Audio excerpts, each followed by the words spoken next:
Fastbreak-Podcast. Today we're going to be talking about none other than DAVION Mitchell. That intro looked better in my head.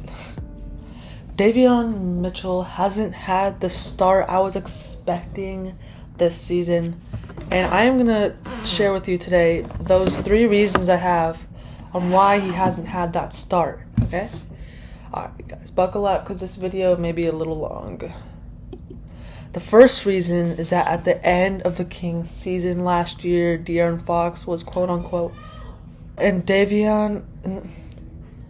The first reason is that at the end of the Kings season last year, De'Aaron Fox was quote-unquote injured.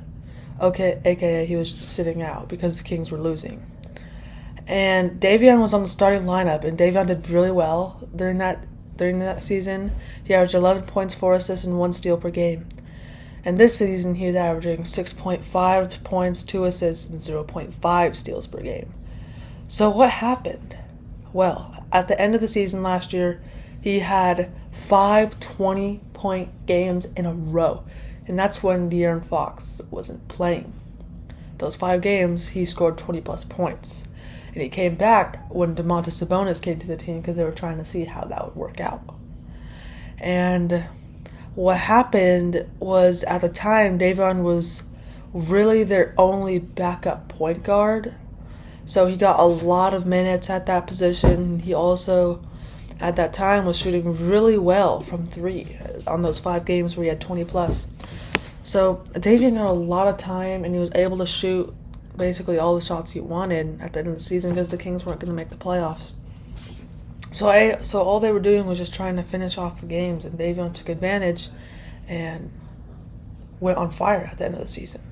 But now the Kings are aiming and pushing for the playoffs or the play-in spot, so he hasn't really been able to shoot a whole lot of shots, and also because he's on the bench.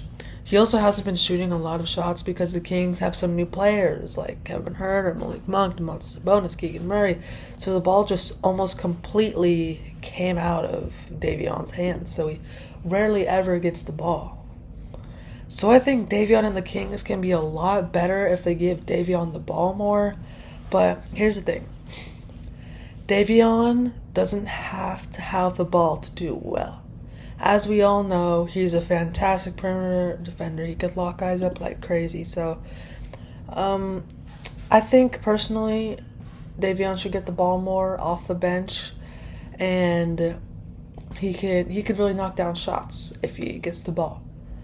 But we just gotta kind of get him into that groove, but we're already in a groove right now, so I can understand why the Kings don't really want to try something new. But yeah, overall, DAVION has done a pretty good job this season. He's been doing a great job on defense, and just shout out to him. He's been doing a great job.